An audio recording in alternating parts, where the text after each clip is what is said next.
Hello students, welcome to the program. In this program, we'll be talking about nature and scope of educational psychology. The objectives set for the lecture are to know about the meaning of educational psychology, to learn about the nature of educational psychology, and lastly, we'll discuss about the scope of educational psychology. Dear students, educational psychology is the branch of psychology concerned with the scientific study of human learning. Educational psychology consists of two words, psychology and education. While general psychology is a pure science, educational psychology is its application in the field of education with the aim of socializing man and modifying his behavior. It's a fairly new and growing field of study, though it can date back as early as the days of Plato and Aristotle. It was not identified as a specific practice. It was unknown that everyday teaching and learning, in which teacher has to think about individual differences, assessment, development, the nature of a subject being taught, problem solving, and transfer of learning was the beginning to the field of educational psychology. These topics are important to education, and as a result it is important to understand human cognition, learning, and social perception. Plato and Aristotle researched individual differences in the field of education, training of the body, and the cultivation of psychomotor skills, the formation of good character, the possibilities and limits of moral education. Some other educational topics they spoke about were the effect of music, poetry, and the other arts on the development of individual, role of teacher, and the relation between teacher and student. Educational psychology is the study of learner, learning and teaching. B.F. Skinner defines educational psychology as, quote, that branch of psychology which deals with teaching and learning, unquote. In some more comprehensive way, it is the study of the ways in which the learner can most effectively be brought into successful interaction with the material to be learned, the learning situation, and the teacher who provides the learning opportunity. In psychology, the scope of study and the field of operation are extended to cover the behavior of all living organisms related to all their life activities. Whereas in educational psychology, the scope of such behavioral study has to be limited within the confines of teaching learning process. That is, studying the behavior of the learner in relation to educational environment, specifically for the satisfaction of their educational needs and the all-round development of their personality. So dear students, the central theme of educational psychology is psychology of learning. Today, educational psychology is a vital discipline that is contributing to the education of teachers and learners. For example, Jerome Bruner, an enduring figure in educational psychology, recently noted the need to rethink our idea of development, teaching and learning and the interaction among them. Specifically, Bruner in 1996 urged educators and psychologists to see children as thinkers and stated, quote, no less than the adult, the child is thought of as holding more or less coherent theories, not only about the world, but about her own mind and how it works. These naive theories are brought into congruence with those of parents and Teachers, not through imitation, not through didactic instructions, but by discourse, collaboration, and negotiation.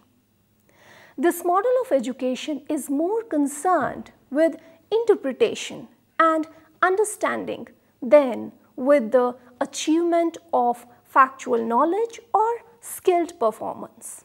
Unquote.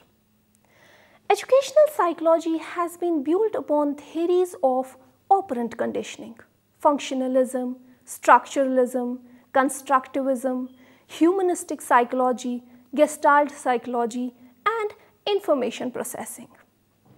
Educational psychology is the study of how humans learn in educational setting, the effectiveness of educational interventions, the psychology of teaching, and the social psychology of schools as organizations. The works of child psychologists such as Lev Vygotsky, Jean Piaget, Bernard Luskin, and Jerome Bruner has been influential in creating teaching methods and educational practices.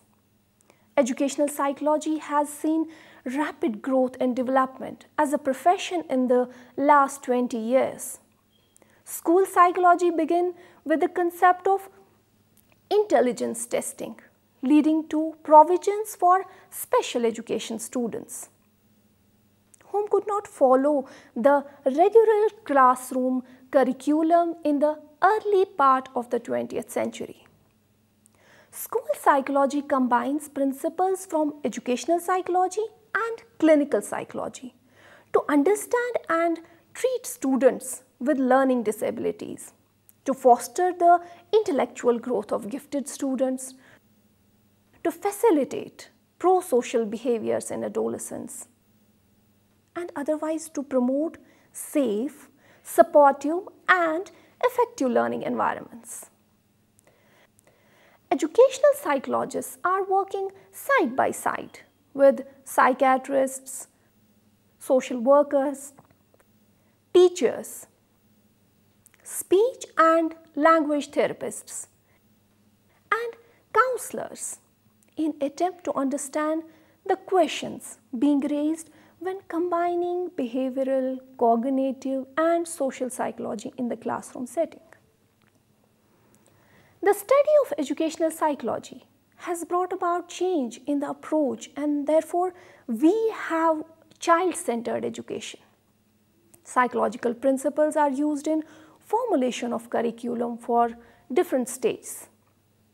Attempts are made to provide subjects and activities in the curriculum which are in conformity with the needs of the student, their developmental characteristics, learning patterns, and also needs of the society. Now, dear students, let us have an understanding about the nature of educational psychology. It has been accepted that educational psychology is a science of education. Hence, we can say that its nature is scientific. We can summarize the nature of educational psychology in different ways as: number one, educational psychology is a science.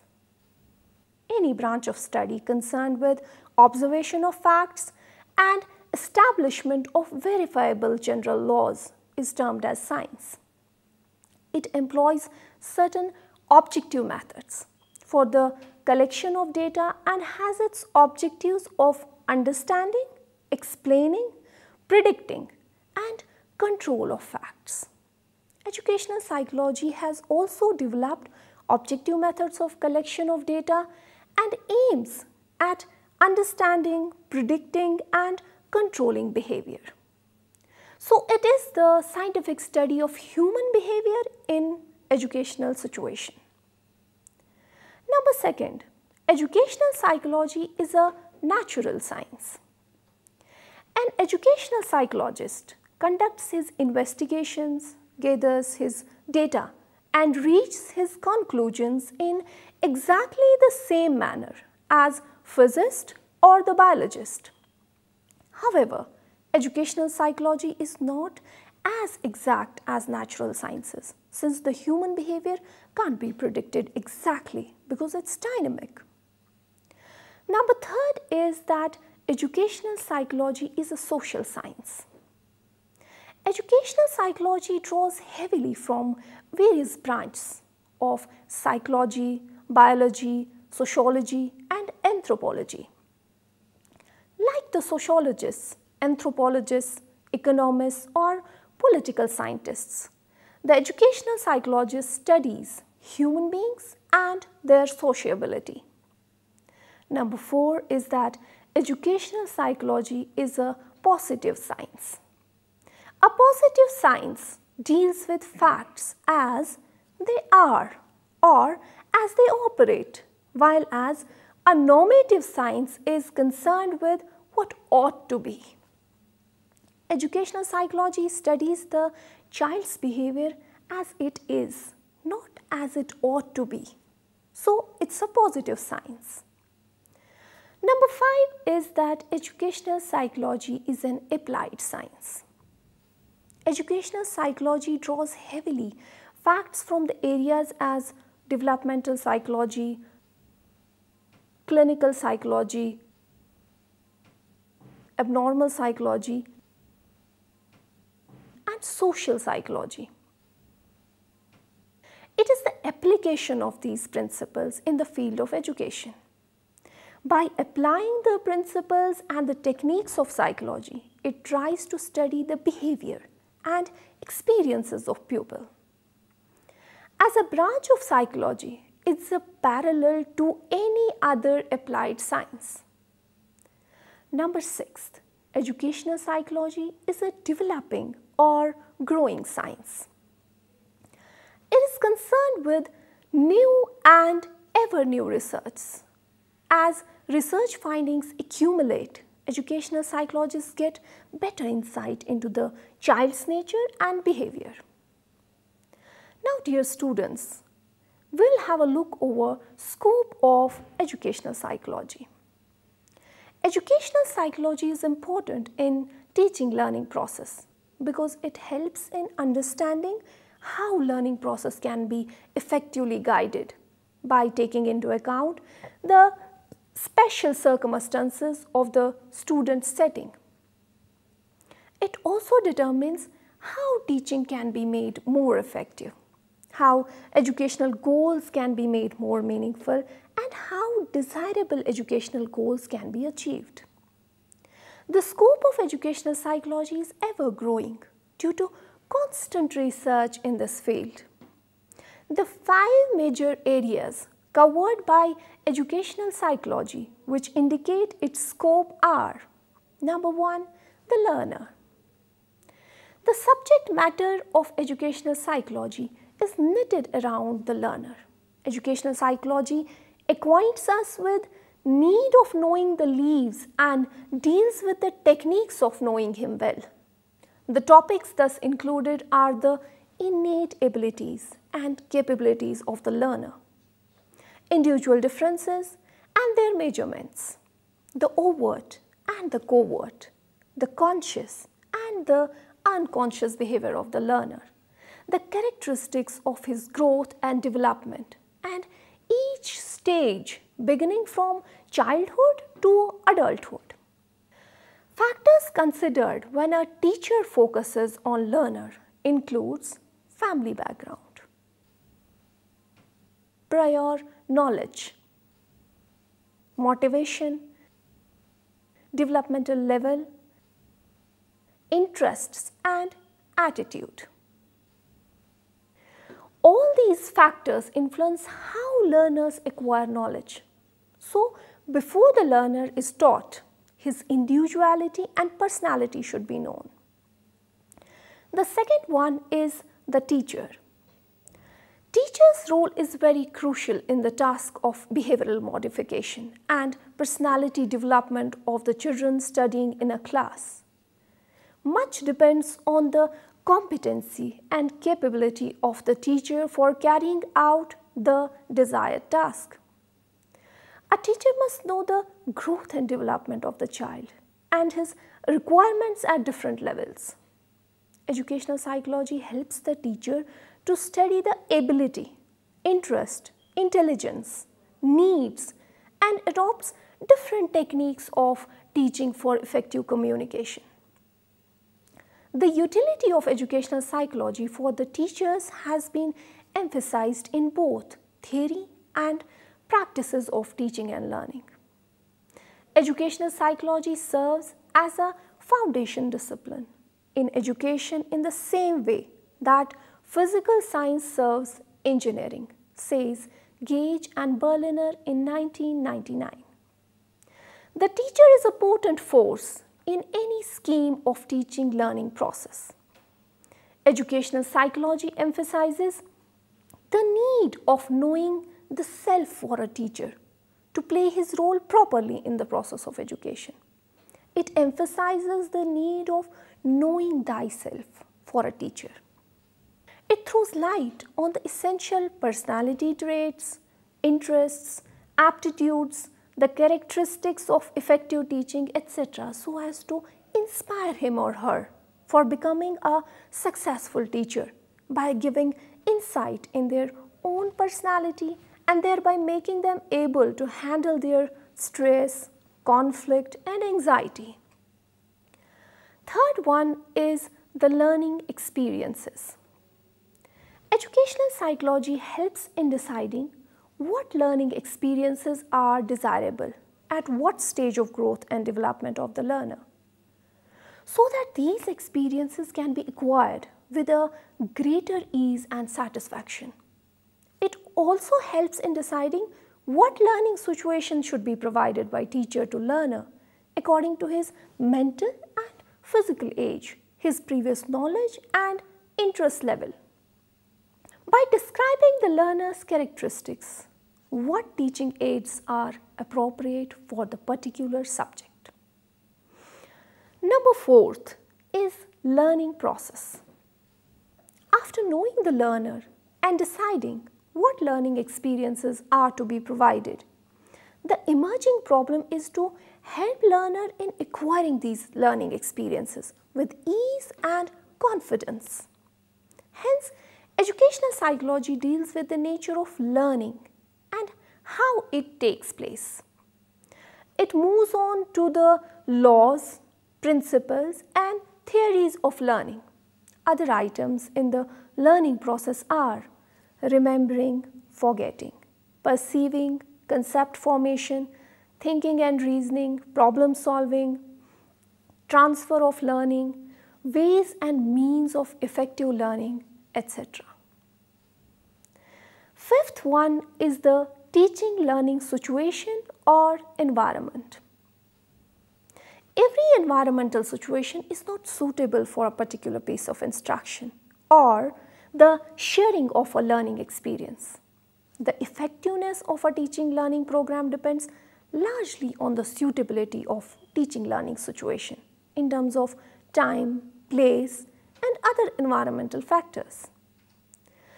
Educational psychology helps in taking into account the classroom climate, institutional or organizational climate, group behavior and group dynamics, role of reward and punishment, and lastly the guidance and counseling. Though the entire scope of educational psychology is included in these already mentioned 5 key factors, it may be further expanded by adding some more, like first, human behavior, as educational psychology studies human behavior in educational situations. Second, growth and development of a child at each stage.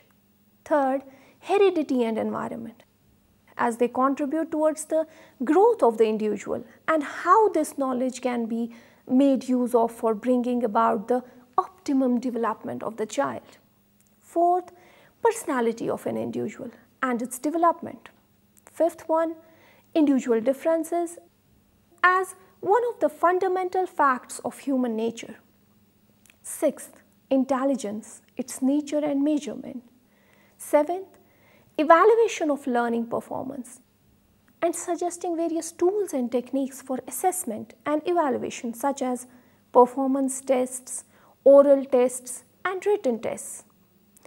And lastly, guidance and counseling of the growing child, the learner, so that he can overcome the difficulties of poor performance, backwardness in any aspect of development, maladjustment, study habit, examination techniques, or in learning styles.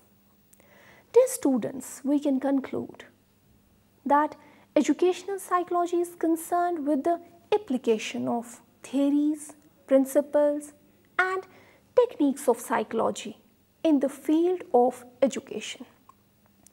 It's a science of education dealing primarily with how, when, and what of education. It's not concerned with why of education. It gives the necessary knowledge and skills for providing education to the pupil in a satisfactory way. It's concerned with learning situation and process by which learning can be more efficient and effective. Educational psychology is narrower in scope than general psychology. While general psychology deals with the behavior of individual in a general way, educational psychology is concerned with the behavior of a learner in an educational setting. Dear students, I hope you have understood this content and enjoyed the program. Thanks for watching.